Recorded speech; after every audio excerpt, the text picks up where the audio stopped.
I'm Mark Sawicki, and I've been in the visual effects industry for many, many years. When I was in between jobs, there was a startup company that was promoting a lot of different companies, like Moses tracking and whatnot, and they happened to have zero density. And I took a look at this, and I was just flabbergasted, because everything, coming from a traditional film, it usually takes a week to get a film blue screen done back in the old days on an optical printer. And Zero Density was doing it like lightning. And I was knew they were so spot on with their clean plate technology to capture proper shadows. And I knew that that was a real groundbreaker, and to do it in real time was spectacular. My name is Juniko Moody, and I was a compositor for 20 years, and then I diverged away from compositing into teaching and writing, and I co-wrote a book with Mark Sawicki, and we have been covering virtual production, and virtual production is brand new, so this is always different.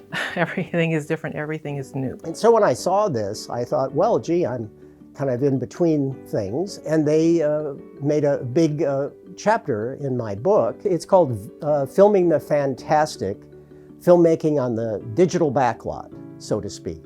So we've always dealt with things that are virtual in visual effects for movies. We would have paintings on glass or matte paintings on combining, or miniatures and things like that. But for the first time in history, we're actually able to create virtual worlds that are exactly the same size.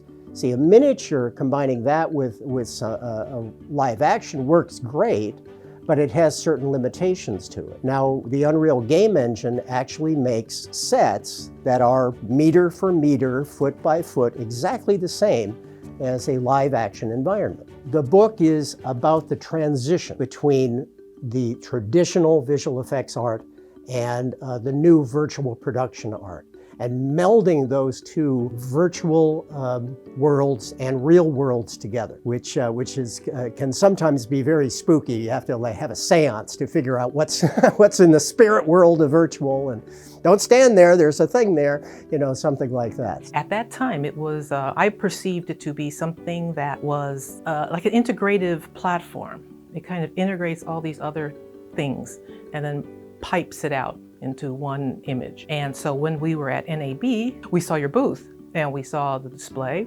and it looked really amazing. And then we found out you were having classes, so we came down to see, and I came to find out more. And also from the point of view of a compositor, I wanted to see how it was different than post-compositing that I have done before. And I wanted to see what live compositing was like and how you put it together. I did see your live green screen compositing, and it was very good. I'm still learning your node base. It actually looks like a good composite, a good green screen, good color difference. The nice thing about it, it looks like you can create a clean screen on the fly, and then the composite is all dependent on that clean screen. But you can do it with a camera, you can create it just from your set, and if anything changes in the set, they move the lights, you move the camera, you change the focal length, you change the exposure, you create another green screen and you're good to go. And that seemed very fast, because any other time you set up for a green screen photography, it takes a long time to calibrate it and get everything just right to pull a good mask. So I thought that was a very fascinating, and all the different things I learned about the cameras during the green screen, live green screen composite, chromatic aberration, and all noise, things like that. That was interesting. And also the fact that you can bring in a background live from Unreal, that is nice, and you can keep changing the backgrounds as fast as Unreal can make them. That was good too. Well, I was so fortunate to be invited to the Zero Density Community Training out here in Orange, California. And I got to revisit with my friends at Zero Density and see all the amazing things that they've done since the time I was first introduced to them. And one thing I was very impressed with is that they actually will give you the hardware. They've worked out, okay, this hardware is going to work for you. Because very often, all throughout my career in visual effects, when something doesn't work, particularly electronic, you get, well, it's them, and everyone but me. And it gets very, very frustrating. But with zero density, it's like one call, and there you have it. And the other things that are developing, the fact that they have sensors that will detect where the performer is in the space. And that's never been done before. So that's a tremendous advance. They don't need a suit. It just recognizes that that's a human being, and that's actor one, and that's actor two, and that's a tremendous advancement.